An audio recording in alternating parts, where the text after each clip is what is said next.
Hello students, कैसे हैं आप लोग। आई एम अभिषेक सक्सेना और हम लोग पढ़ रहे हैं कोऑर्डिनेट ज्योमेट्री क्लास 9 का। तो बच्चों लगभग हमने पूरा चैप्टर कंप्लीट किया, बस एंडिंग का पार्ट चल रहा है। हमने पहले देखा कि कार्टेशियन कोऑर्डिनेट क्या होता है, कोऑर्डिनेट्स की कुछ डेफिनेशंस देखी, कुछ बेसिक पॉइंट्स देखे। उसके बाद हमने लास्ट लेक्चर में बच्चों ये देखा कि अगर हमारे पास कोई पॉइंट दिया हुआ है कार्टेशियन प्लेन में या फिर एक्स वाई प्लेन में या कोऑर्डिनेट प्लेन में, तो हम उस पर्टिकुलर पॉइंट के लोकेशन को या कोऑर्डिनेट्स को, जिसको मैंने एक्स कोऑर्डिनेट और वाई कोऑर्डिनेट कैसे डिटरमाइन करते हैं वो चेक किया था। देन उसी को हम एब्सिसा ऑर्डिनेट भी कहते हैं। पहले एक्स लिखा जाता है, बाद में वाई लिखा जाता है। बात समझ में आ रही है।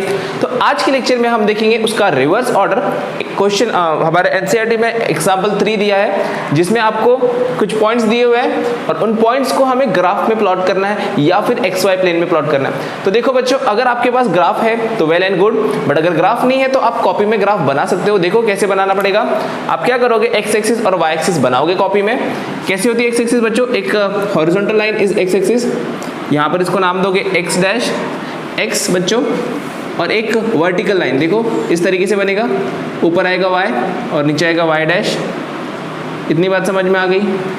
अब क्या करेंगे, आप स्केल के हेल्प से इसको 0 नंबर दे देंगे। ये सेंटर, ये ओरिजिन होता है, इसको ये 0 हो गया, और स्केल की मदद से इक्वल डिस्टेंस पे 1 2, इक्वल डिस्टेंस मतलब आप 1 सेंटीमीटर लो 2 सेंटीमीटर लो, फर्क नहीं पड़ता, लेकिन सब तरफ सेम डिस्टेंस लेना बच्चों, कम ज़्यादा मत लेना, नहीं तो गलत हो जाएगा।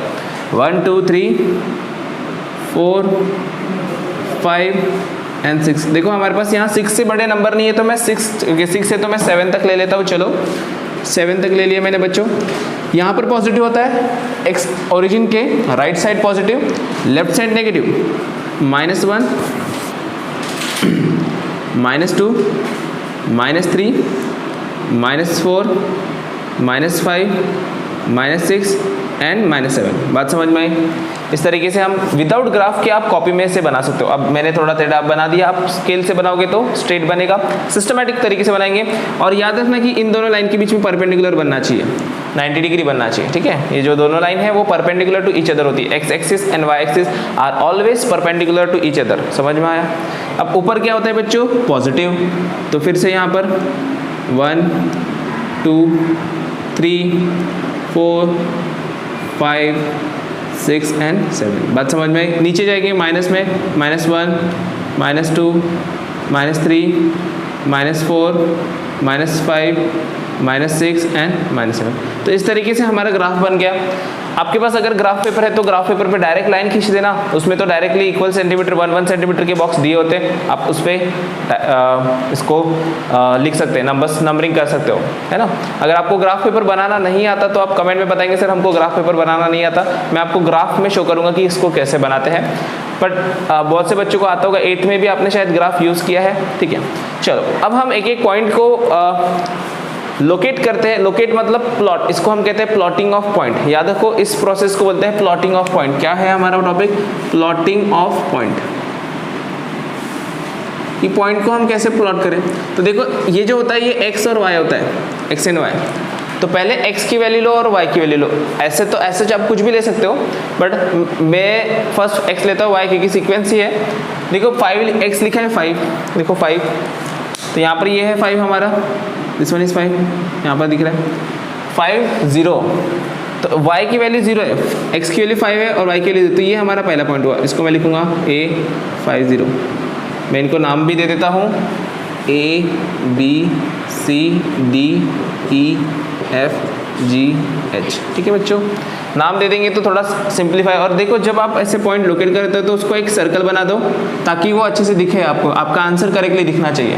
बात समझ में आ रही है। ऐसे सर्कल बनाना जरूरी नहीं है, लेकिन टीचर को आपका आंसर दिखना चाहिए, इसलिए इस तरीके से सर्कल बनाओगे तो क्लियरली मेंशन होगा। देखो मैंने अगर सिर्फ डॉट लिखा होता तो आपको वो शायद वो दिख नहीं पाता, लेकिन मैंने उसके ऊपर एक सर्कल बना दिया तो आपको क्लियरली विजिबल है। ये है 5, एक्स एक्सिस का 5 और वाई एक्सिस का 0, 5 0। बात समझ में आई।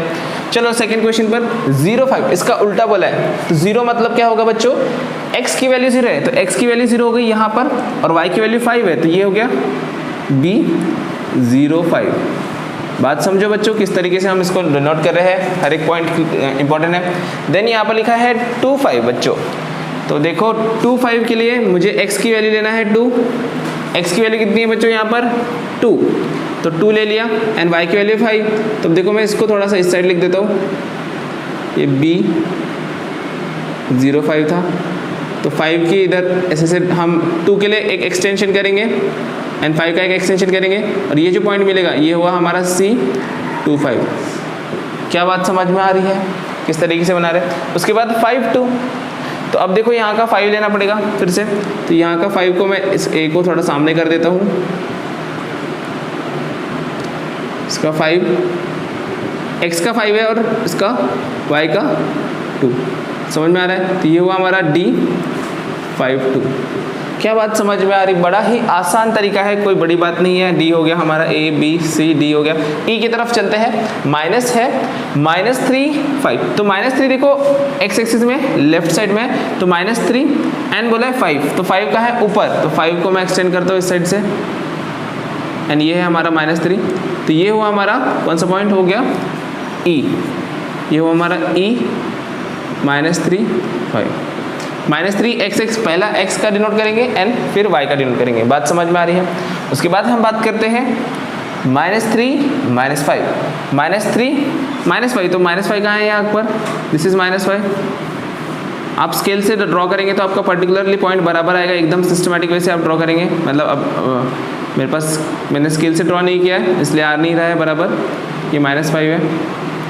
बात समझ में आ रही है कि नहीं आ रही है। दिस वन इज क्या है, ये f -3 -5, क्या किया मैंने, x का -3 लिया और y का -5 लिया, क्लियर। g में बोला 5 -3, और देखो ये 5 है, 5 मैं इसको नीचे ले लेता हूँ और -3 कहाँ है यहाँ पर, ये है, ये हो गया 5 -3, क्या पॉइंट है G 5 -3। बात समझ में आ रही है। तो लास्ट पॉइंट हम देखते हैं 6 1, तो 6 1 देखो 6 दोनों पॉजिटिव है, तो कौन से क्वाड्रेंट में आएगा, कौन से क्वाड्रेंट में आएगा, फर्स्ट क्वाड्रेंट में। तो ये 6 है, अब इसको मुझे हटाना पड़ेगा, ये A ये है यहाँ पर A 0,5, अब 6 1 है तो 6 है और 1 है यहाँ पर, तो ये जो पॉइंट आएगा दैट इज H61। ये बात समझ में आ गई, यहाँ तक एक पॉइंट क्लियर है। थोड़ा आप ध्यान से देखेंगे पॉइंट्स को, तो देखो ये क्वाड्रेंट 1 है हमारा, ये क्वाड्रेंट 1, ये हमारा क्वाड्रेंट 2 कल बताया था मैंने नेक्स्ट क्लास लेक्चर में, ये हमारा क्वाड्रेंट 3, ये हमारा क्वाड्रेंट 4। तो आप देखोगे कि अगर हमारे पॉइंट्स की वैल्यू दोनों पॉजिटिव है तो वो क्वाड्रेंट 1 में आ रहा है। देखो दोनों अगर पॉजिटिव है तो वो क्वाड्रेंट 1 में आता है, आ रहा है देखो क्वाड्रेंट 1 में। फिर अगर x माइनस है और y प्लस है तो वो क्वाड्रेंट 2 में आएगा, देखो -3 5, और भी आप बना सकते हो, दिख रहा है क्वाड्रेंट 2 में x की वैल्यू माइनस और y की वैल्यू प्लस। क्वाड्रेंट 3 में दोनों माइनस है, देखो बच्चों क्वाड्रेंट 3 में दोनों माइनस आएंगे, याद रखना क्वाड्रेंट 3 में दोनों माइनस आएंगे, और क्वाड्रेंट 4 में x की वैल्यू प्लस आएगी और y की वैल्यू माइनस आएगी। बात समझी, ये बड़ा ही इंपॉर्टेंट पॉइंट है इस चैप्टर के लिए। और ये चैप्टर प्यारा सा छोटा सा नन्हा मुन्ना चैप्टर है, इसमें सिर्फ आपको प्लॉटिंग सीखना है, पॉइंट्स कैसे लोकेट करते हैं वो इंपॉर्टेंट पॉइंट है, X axis Y axis coordinate, quadrants याद रखना, क्वाड्रेंट हम एंटी क्लॉकवाइज डिनोट करते हैं, क्वाड्रेंट 1 2 3 4, क्लॉक हमारी इस तरीके से घूमती है, हम उसके उल्टे में क्वाड्रेंट डिनोट करते हैं। दूसरा इंपॉर्टेंट पॉइंट कि एक्स एक्सिस में प्लस का होता है माइनस का होता है, प्लस राइट में होता है माइनस लेफ्ट में होता है, वाई एक्सिस में ऊपर प्लस होता है नीचे माइनस होता है। तो यहाँ पर हमारा चैप्टर खत्म होता है बच्चों। अगर आपको कोई डाउट है, कोई परेशानी है, आप मुझे कमेंट में बताना, मैं आपको वो सॉल्व करके दूंगा, ट्राई करूंगा कि आपका सोल्यूशन मिल जाए। उसके बाद अब हम कुछ नए चैप्टर स्टार्ट करेंगे, तब तक के क्या करेंगे, जाने से पहले आप इस वीडियो को लाइक करेंगे, चैनल को सब्सक्राइब करेंगे और बेल आइकन पर क्लिक करके नोटिफिकेशन ऑलवेज ऑन करेंगे, ताकि मैं नेक्स्ट साइंस की भी वीडियो अपलोड करने वाला हूँ। तो मैथ्स साइंस 8th क्लास लेकर 12th क्लास के सारे वीडियो में अपलोड कर रहा हूँ बच्चों, तो आपके लिए फ़ायदा ही फ़ायदा है। तो जल्दी से चैनल को सब्सक्राइब करेंगे और मिलते हैं फिर हम लोग नेक्स्ट वीडियो में।